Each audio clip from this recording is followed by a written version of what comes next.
Is there a secret history of the United States intentionally hidden by the mainstream media? Could there be a secret society of fat-moneyed businessmen whose agenda has been the cause of every major war and economic depression? Is there a shadowy elite gently pulling the strings of our world to bring about their own self-serving political program? The answers may surprise you. Nearly 200 years ago, Thomas Jefferson wrote, "If the American people ever allow the banks to control the issuance of their currency, the banks and corporations that will grow up around them will deprive the people of all property, until their children will wake up homeless on the continent their fathers occupied." Throughout the history of the United States, there's been this running battle over who controls how much money is in the system. Will it be some privately owned central bank, or will it be the people, the Congress, for the benefit of everybody in the country? Everything evolves around the Federal Reserve, a private bank that was given a monopoly on the creation of paper money. Every $100 bill which the Federal Reserve System prints and is sold to the United States at full face value represents a $100 loan. Even though the government pays for it, they still pay interest. 100 years after Jefferson, Abraham Lincoln pondered these same issues. The government should create, issue, and circulate all the currency, he said. Creating and issuing money is the supreme prerogative of government. Adopting these principles will save the taxpayers immense sums of interest, and money will cease to be the master and become the servant of humanity. What do the fears expressed by Jefferson and Lincoln and modern-day economists have to do with what President George Bush called the New World Order? It's a conspiracy. What else can you call it? It's a conspiracy against the people of the United States and of the Western world. Just when you think you're ahead of the game, someone changes the rules. This week, we'll visit the scene of a crime so huge that most of you will not believe it to be real, and so perfect that even today, 86 years after the fact, few realize that the crime even took place.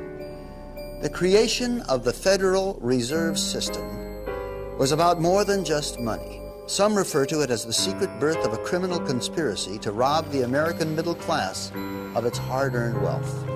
Others believe it to be part of an attempt to bring the world under the control of a shadowy international elite that calls itself the New World Order. And through it all, we have wars, assassinations, and Martians. In fact, if it weren't for the Martians, you might have heard about this mother of all conspiracies a long time ago. We know now, within the early years of the 20th century, this world was being watched closely by intelligences greater than man's. On October 30th, 1938, the Mercury Radio Network interrupts the music of Ramon Raquello and his orchestra from the Park Plaza Hotel of New York City for a special news bulletin. The infamous War of the Worlds broadcast begins with its terrifyingly real description of an invasion from Mars. And before the night is out, 1 million people will run panicked into the streets. I'm extremely surprised to learn that a story which has become familiar to children through the medium of comic strips. After what has been a closely guarded secret for nearly 50 years, Orson Welles' original broadcast turns out to be no mere show business stunt. Should have had such an immediate and profound effect upon radio listeners. But instead was a complex psychological warfare test conducted by C.D. Jackson for the Rockefeller Foundation. When the results are compiled nearly 2 years later, they are released to an elite whose names most men will not speak of over a whisper. Among them groups like the Bilderbergers, Trilateral Commission, CFR, and the Federal Reserve. C.D. Jackson was the equivalent of being the head of the National Security Council in the White House under Eisenhower. He was the chief of psychological warfare. The breakthrough discovery that the War of the Worlds broadcast was actually a psychological warfare test is key to understanding why experts believe that the Federal Reserve, the Bilderbergers, and other closed exclusive elite groups are pulling the strings that control our societies. Well, it's a fraternity. They have a common objective, and this common objective is to maintain control. America grew so rapidly and became wealthy so quickly that really we've always been the thorn in the side of this New World Order crowd. They've just never been able to get us completely under their control. So America is the target, and once they finally get us subdued, the rest of the world would fall very quickly. Moguls like the late J.P. Morgan, a man so excessively wealthy his likeness adorns the tycoon card in the board game Monopoly, are all safely cloaked behind their own carefully constructed versions of history. But are the private agenda of these select few woven permanently into the fabric of world economy? Are we simply the unwitting pawns in a game whose rules were written amidst the clandestine corridors of private social clubs 100 years ago or more? Hundreds of miles south of the banking capital of the world, New York City, just off the coast of Georgia, Jekyll Island provided a winter retreat to the rich and famous. This tiny ocean getaway was formerly owned by the monopoly man himself, international financier J.P. Morgan. Here, in a conclave intended to remain secret forever, 6 international bankers plan what is to become America's most powerful private institution, the Federal Reserve System.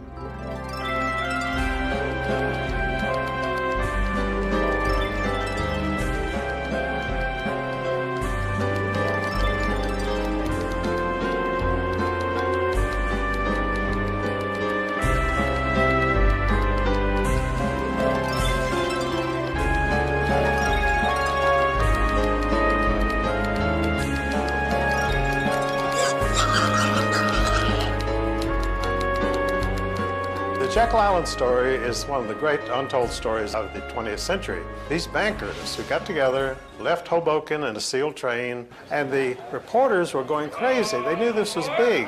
These were 5 of the biggest bankers in the world getting on this sealed train. The reporters wanted to know what the hell was going on. And they didn't know for years what had happened.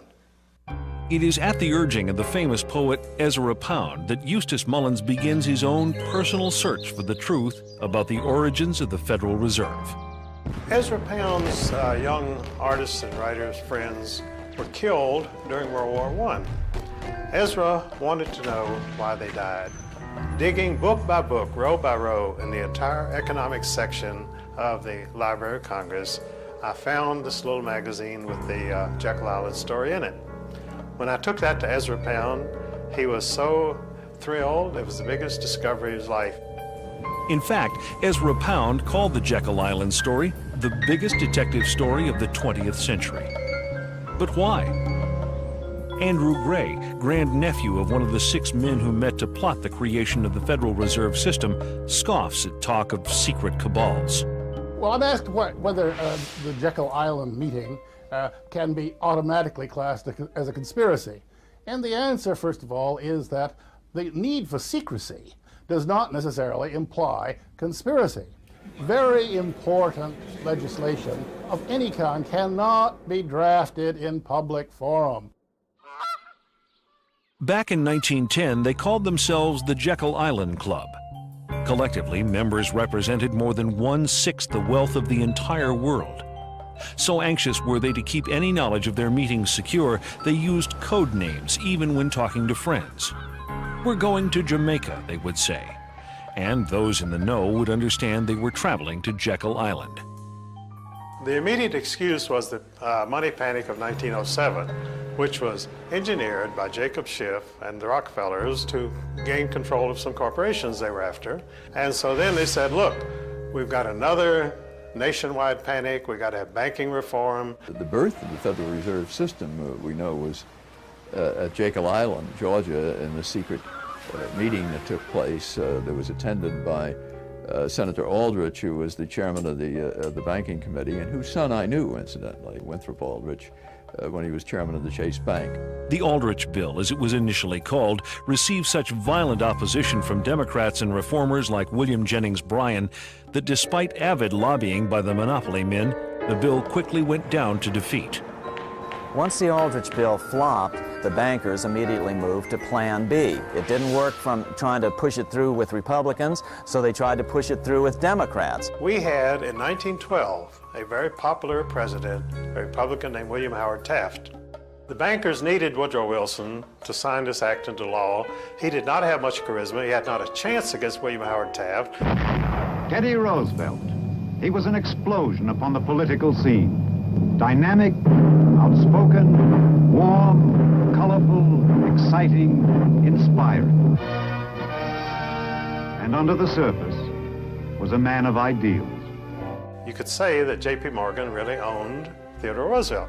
You see, his right-hand man, vice president of his bank in New York, George Perkins, lived at the White House. He was a liaison man with the president.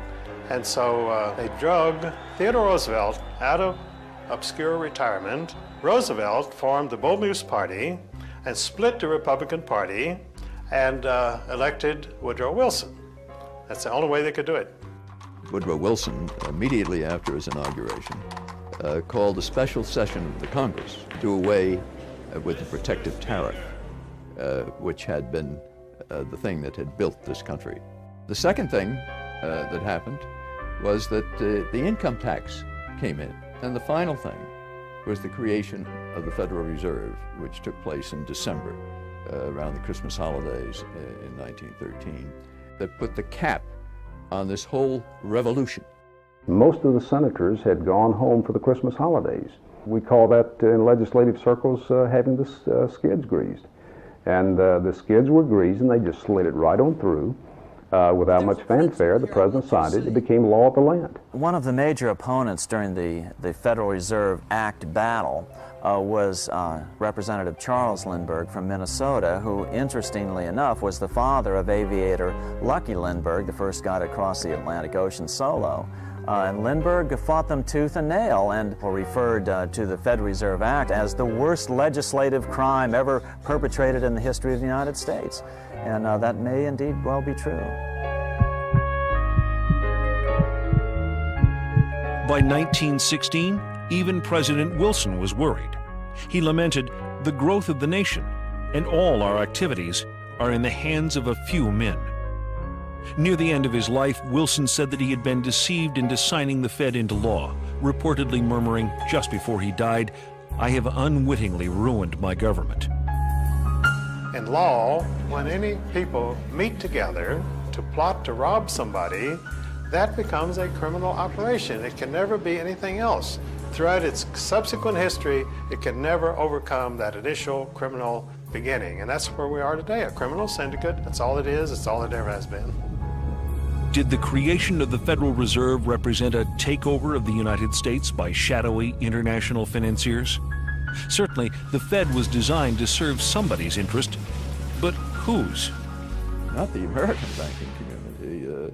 It was the international banking community. The Morgans were an international family. The fortune had first been made in England, but they were allied with the Rothschilds and others in England, and one of their agents drafted the script for the Federal Reserve. The Rothschild family is one of the wealthiest families the world has ever known.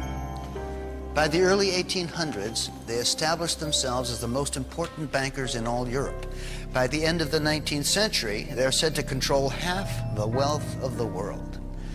As Rothschild biographer Derek Wilson explains, Rothschild critics have justification for their anxiety. The House of Rothschild is immensely more powerful than any financial empire that has ever preceded it, and it's able to control governments behind the scenes, secretly. Economic power, political power go hand in hand, and it's like Mayer Rothschild of the Rothschild banking family in Germany said, "Give me control of a nation's monetary system, and I care not who writes their laws." Nathan Rothschild in 1820 might have had more right to say that than any of his successors. The statement is more or less absurd. The Federal Reserve does not control the money supply. The Federal Reserve influences the money supply. To say that the Federal Reserve only influences the money supply is like saying a robber with a gun to your head is only influencing you to give him his money. And of course, if you give him your money, you may be spared your life, but here again, you don't have your money anymore. there has been, in the last 30 or 40 years, a much greater international flavor to the activities of the Fed because the banking system has become global. And you could no longer regulate the U.S. money supply by simply via the domestic Federal Reserve banks. The Federal Reserve controls the very heart of what's happening with money, because money answers everything. It's the one thing that everybody wants. And when you give a private institution a monopoly on the creation of this money, you vest total control in that institution. If you have the money, you can get any law passed you want. So who do you care whether Bill Clinton is president or who is senator from New Jersey? It doesn't make any difference because you write a check and you get another senator. One of the stickiest questions in this debate is this: just who owns the Federal Reserve? The City of London set the whole thing up. The Federal Reserve Bank of New York is principally owned by 5 merchant banks in London, chartered by the Bank of England. Perhaps England, which many have considered a political satellite of the United States in recent years, is really the one pulling the strings of international policy. It's not a matter of who owns the Fed, it's who controls it. The government has given the banks a monopoly, and then you see the Justice Department doing nothing about the bank mergers. A monopoly can only exist with government assistance, and they've given great assistance to the banking monopoly.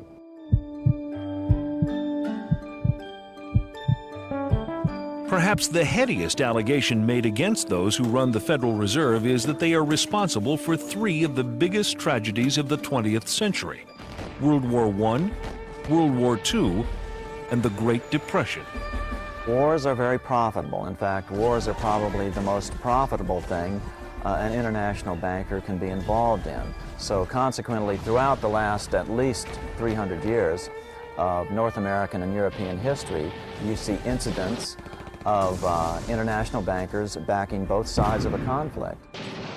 They'd been trying to have a war in Europe since 1885, but the central banks of Europe had already bankrupted all the nations of Europe. They had no money. The only money was here in the United States. In order to get that money, they had to put a central bank over on the American people. It was sold as a way to bring stability to the American economy.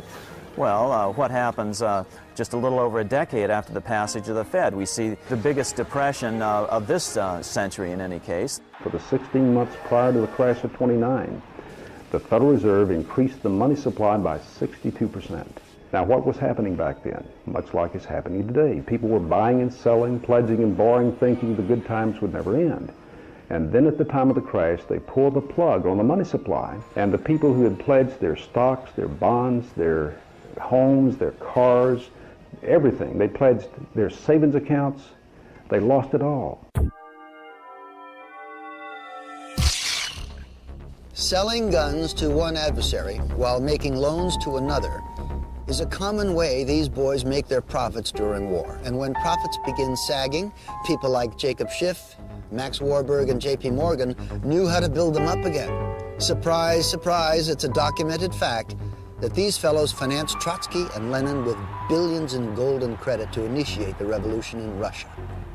With Russia out of the war and America in, the conflict was extended by at least another 2 years. 2 more glorious years of gun sales and wartime bank loans, upon which to earn interest for many more years to come. There is no question that war is a profit-making business. After World War I, Senator Gerald Nye held very famous hearings here in Washington where he dragged in some of the biggest bankers and industrialists and put them on the spot and just examined profits that were made by some of these major interests. War is a profit-making business. Anybody who says otherwise is a liar or a fool. They were able to manipulate us into World War I, and as a matter of fact, the war stretched out for at least another 2 years beyond what it would have gone. Just when you think you're ahead of the game, someone changes the rules. They did this knowing, with malice aforethought, to strengthen their own profits and to build their own institutions, their own banking institutions. Many people believe that virtually all of the wars of this century have been caused for reasons that benefit small financial groups, those that move in the sphere of influence of the Bilderberg and Trilateral Commission. For an example, the war in the Balkans right now. Who's been providing Milosevic with arms and weapons? The Soviets have. Who has been financing the Soviet Union, their military industrial complex? The United States has. European bankers have. So the bankers have been financing both sides of every major conflict. Conflict brings progress, but controlled conflict brings controlled progress. Every major war, every major conflict. Arms sales, loaning money to governments. You get their people to pay you interest back into the coffers of the bank. Money that you created out of nothing. Nobel Prize-winning economist Milton Friedman claimed that the Federal Reserve caused the Great Depression by deliberately reducing the amount of money in circulation. Depositors all over the country were frightened about the safety of their funds and rushed to withdraw them. There were runs, there were failures of banks by the droves, and all the time the Federal Reserve System stood idly by when it had the power and the duty and the responsibility to provide the cash that would have enabled the banks to meet the insistent demands of their depositors without closing their doors. Congressman Louis McFadden, chairman of the House Banking Committee during the crash, agreed, saying, "The Great Depression was a carefully contrived occurrence by international bankers seeking to bring about a condition of despair so that they might emerge as the rulers of us all." There was a memo circulated in advance of the stock market collapse. All the big guys, or the insiders, let's say, got out of the stock market during that 4-year period. They all got out. They were cash heavy when the market crashed. They were able to buy up major corporations for pennies on the dollar. Franklin Roosevelt's own son-in-law called the Depression the deliberate shearing of the public by the world money power, triggered by the planned sudden shortage of call money in the New York markets. Insider Joseph Kennedy's wealth grew from $4 million in 1929 to over $100 million 4 years later. Then, as now, America's press failed to tell us what was happening. These scenes of unrest in America have never been seen before. Cameramen would shoot them, but newsreels wouldn't play them. Controlling the news started early in America. Of course, the lighter side of the news continued to get lots of play. And they're out. Around the first bend, it's rumbling by a beat. Phillips Feather in second, and Hop skipping a jump. Now coming around the turn, it's Black Feather. Hop skipping a jump in second. And Hop skipping a jump is down. Oh, ladies and gentlemen. Fortunately, populists from President Andrew Jackson to William Jennings Bryan to Father Charles Coughlin were courageous enough to speak the truth. May I remind our President with all due respect that not one of these soldiers cast a ballot on that fateful Good Friday night in the spring of 1917 to force a peace-loving nation like ours to take up arms for the profiteers and the exploiters of mankind. And during the Depression, no one was more dangerous to the banking interests than Huey Long. We've tried the Republican Party, we've tried the Democratic Party, then we've gone back and tried the Republican Party, and now we're back trying the Democratic Party.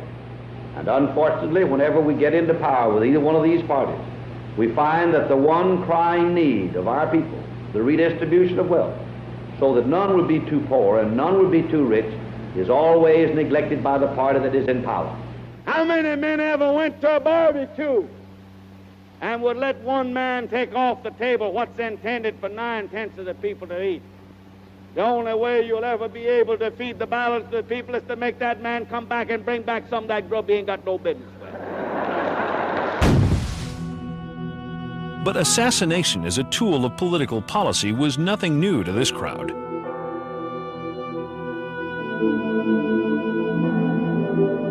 President Jackson, for example, in his era, he was the leading opponent of the privately owned central bank. Well, what happened to him was an assassin who was connected to international bankers, it was later found out, got right up to Jackson, stuck 2 pistols in his belly, fired both at the same time, both misfired. Jackson was saved. And interestingly enough, even though history books don't spend much time dwelling on this bank problem, Jackson himself numbered this as his leading accomplishment. In fact, on his tombstone, do you know what's on it? It's "I killed the bank." Someone changes the rules. Going back to the American Civil War, Germany's Chancellor Otto von Bismarck declared, "The division of the United States was decided by the high financial powers of Europe. They were afraid that the U.S. would upset their financial domination over the world. They saw tremendous booty if they could substitute two feeble democracies burdened with debt to the financiers in place of the vigorous republic sufficient unto herself." Abraham Lincoln realized this, and so stood firmly for preservation of the Union. But Lincoln needed money to win, lots of it. He went to the Wall Street bankers who wanted 36% interest per annum. Honest Abe chose a less expensive alternative, choosing to have Congress issue the money. The bills were called greenbacks, and they weren't backed by gold, only by the full faith and credit of the United States. With Congress issuing the money, not 1 penny of interest was paid to private bankers. The assassination of Lincoln was related to the bankers wanting control of the money. The same thing went for John Kennedy, that he was planning to reintroduce the U.S. notes rather than Federal Reserve notes. And of course we go back to the Constitution of the United States, which provides that the Congress shall coin the money, the currency, and regulate the value thereof. If you go out and ask the average person on the street who issues the money, they'll say the government issues the money. That's why the lie works, because people know intuitively that the government should issue the money. Well, the Federal Reserve is neither federal and has doubtful reserves. You will not find the Federal Reserve in the blue pages of government in any phone book. You will find it in the business pages next to Federal Express. Congressman Louis McFadden fought the Fed to his last breath. He once called it a superstate controlled by international bankers and international industrialists acting together to enslave the world for their own pleasure. 2 attempts were made on his life, one from a man wielding 2 pistols, both shots missed, and the second from a poisoning attempt, but fortunately there was a doctor on hand to pump his stomach. Of course, a conspiracy powerful enough to cause both world wars and the Great Depression would have to have a clubhouse somewhere, if only to split up the cash. It turns out they do. If you haven't heard of the Bilderbergers, it's for one reason only. They haven't wanted you to. At their annual closed-door meetings, no outsiders are allowed even close to the building. Here are gathered the most powerful individuals of the Western world, united regularly at club meetings. Yet nothing is reported by the New York Times, the Washington Post, or the LA Times. What really fascinates me is the complete blackout in the American press. For more than 20 years, I've gone down to the press club every day. I check the wires in their library, mingle with other paper boys, and I asked them the question many times, why, when if 120 film stars or 120 NFL football players met behind locked and guarded doors at a remote location for 3 days, you'd try very hard to penetrate and find out what those movie stars or football players are doing. Well, I had no curiosity at all when 120 of the world's most powerful financial leaders and political leaders meet for 3 days in a remote location behind armed guards in a complete blackout. Well, I had no curiosity. Actually, quite a bit of security, but it's discreet. So what would happen if someone tried to sneak through the trees back there? I don't know. I wouldn't want to try it. What we do hear coming out of those meetings is incredible about the plans of the New World Order to consolidate power. Political power and economic power coming together at the highest level. But what I call the lapdog media, the control media in this country, you would think that they would be going to court, crying freedom of information, open meetings, sunshine law, and all of these things, but the silence is deafening. Attendees at recent Bilderberg meetings have included Presidential Advisor George Stephanopoulos, Senator Sam Nunn, David Rockefeller, former Senator Lloyd Bentsen, and Henry Kissinger. 1 month earlier, 50 liberal groups met in Washington to discuss their opposition to international banks and economic globalization. In reaction, one of the major items on the Bilderberger agenda was the role of liberals in various organizations.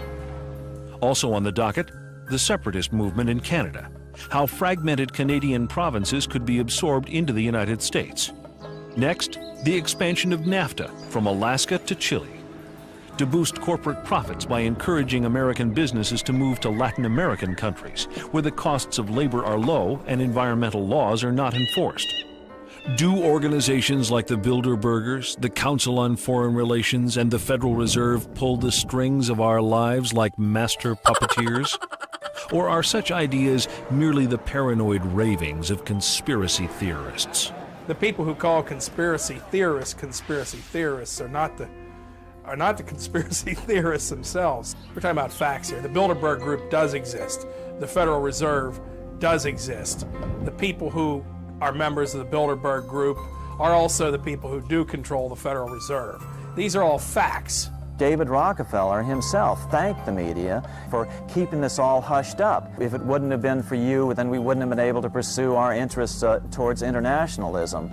They're conspiring to eliminate the United States as we know it through something as simple as the elimination of our national identity. Why is it the major media would deny this? Let's look at the ownership of the major media. Let's look at the roster of, say, the Bilderberg meeting. Katharine Graham owns the Washington Post. Katharine Graham has been to the Bilderbergers. Conrad Black, one of the largest media barons in Canada and Europe, has not only been to these meetings, but he has hosted the meeting just a few years ago. Every year they meet in secret, and there is an absolute news blackout. There is never anything reported in any of those papers. In this country, the press is seen as the fourth estate. You know, you've got the judiciary branch, the legislative branch of government, the executive branch of government. Then you're supposed to have the press keeping an eye on these three. If leaders from these three are working with other leaders around the world to determine economic policy, wars, human rights, etc., then yes, the press has a responsibility to get in there and to inform people. But just 2 years ago, I think 1997, the First Lady attended the meeting in Georgia. A few papers in Georgia picked it up, but this is the First Lady at a meeting with people who really arguably want to rule the world. You know, that should have been front page news. Well, the fifth estate are the international bankers, and they just couldn't accomplish their goals without being to control the electronic media. Now, what they hate more than anything else is this outbreak amongst the internet, cable TV, radio talk shows. That's what they can't control. They need control, and without it, they aren't going to get what they want. Of course, one person's sinister conspiracy could just be another person's private affair. The Bilderberg is a clubby atmosphere. That's what it is, really. It's a clubby affair. By invitation only. Now, when you see groups like Council on Foreign Relations, Bilderbergers, Trilateral Commission, you have to remember bankers work internationally, and the central banks in all countries work together, and they do this through special groups. They formed the Council on Foreign Relations at the Versailles Peace Conference after World War I. Now, many conservatives believe the CFR runs in the United States, but it only does it secondhand because the real orders come out of London first. Decisions arrived at in secret Bilderberger meetings apparently do affect our lives as much, if not more, than the policies adopted through Democrat-Republican squabbling. When no other newspaper bothered, the tiny Washington publication, The Spotlight, single-handedly invaded the shroud obscuring these secret gatherings. Well, by penetrating the secrecy of Bilderberg, we were able to do an advanced story on the end of the Cold War, the downfall of Maggie Thatcher, an advanced story on the Persian Gulf War, then President George Bush's reversal from his read my lips, no new taxes pledge. The financial entities that dominate the Federal Reserve, the Bilderberg Group, are largely centered around the Rockefeller family and the Rothschild family. Names such as Chase Manhattan, Citibank, all these groups that move in the Rockefeller sphere of influence and the Rothschild sphere of influence are the glue that hold the Bilderberg elite together. Most troubling of all is evidence that the attendees of these secret meetings may even choose our presidents. In December of 1974, there was a major headline on the editorial page of the Atlanta Constitution that said Jimmy Carter is running for what? And the what was about this I'm running for president. Jimmy Carter had been a one-term governor of Georgia, hardly known to the American people. He, however, had an entree into the international elite through his membership in David Rockefeller's Trilateral Commission. No one had ever heard of Jimmy Carter. I think that's fair to say. Yet, within the next several years, as he announced his presidential campaign, started moving towards a Democratic presidential nomination, he started getting a lot of favorable media coverage, particularly from media connected to the Rockefeller sphere of influence. Jimmy Carter was painted as a populist, a man of the people. I remember when we couldn't find a microphone. When in fact, he was moving in the highest circles of the international elite. When we discovered that the obscure governor of Arkansas, Bill Clinton, had attended his first Bilderberg meeting in Baden-Baden, Germany in 1991, we were able to anticipate a political future for the young man. When I discovered in 1991 that Bill Clinton had attended the Bilderberg meeting, I was able to predict that he would be the candidate for the presidency of the Democratic Party. I didn't think he'd be elected president, incidentally. And so they picked him. The Bilderbergers actually picked him to be the president. And will, to the best of my ability, preserve, protect, and defend the Constitution of the United States. preserve, protect, and defend the Constitution of the United States. So help me God. So help me God. Bill Clinton, like Jimmy Carter, is a product of the Rockefeller empire. Bill Clinton has a few up on Jimmy Carter, though. Not only was Clinton a member of the Trilateral Commission, but he was also invited to become a member of the Council on Foreign Relations. He had the imprimatur of the Rockefeller and Rothschild families. Well, you know, I grew up like everybody, every other kid in the United States, thinking, President of the United States, most powerful man in the world. But it's just not the case. You know, even Bill Clinton has admitted that he is only a virtual president anymore. That was in a speech in September of 1998. Just when you think the economy's stable, just when you think you're made in the shade, someone changes the rules. Is there a conspiracy? If we are onto the fomenters of what's loosely called the New World Order, the free movement of capital and goods across national boundaries is clearly a big part of their agenda. The global elite have been the primary promoters of free trade precisely because of the fact that they are the ones who control the major multinational corporations. They are the ones who want to build televisions in Mexico and in impoverished third world countries and pay these people sub-minimum wages, slave wages, and then export them at gigantic profits back to the United States. But we're told by the major media in this country, which is tied in again with these international elites, that, oh well, this is a temporary thing. It really is good for America. But it's not good for America. Look at anybody who's lost their job. Look at how their family suffers. That's the Bilderberg group at work. That's the Trilateral Commission. That's the Federal Reserve. All these elite groups that they're benefiting, but the average American isn't. These families have been mostly in the banking business for at least 500 years, most of them. They were in the slave trade, they were in the opium trade, because these people are not interested in 5% a year return. They want 1,000% a year return.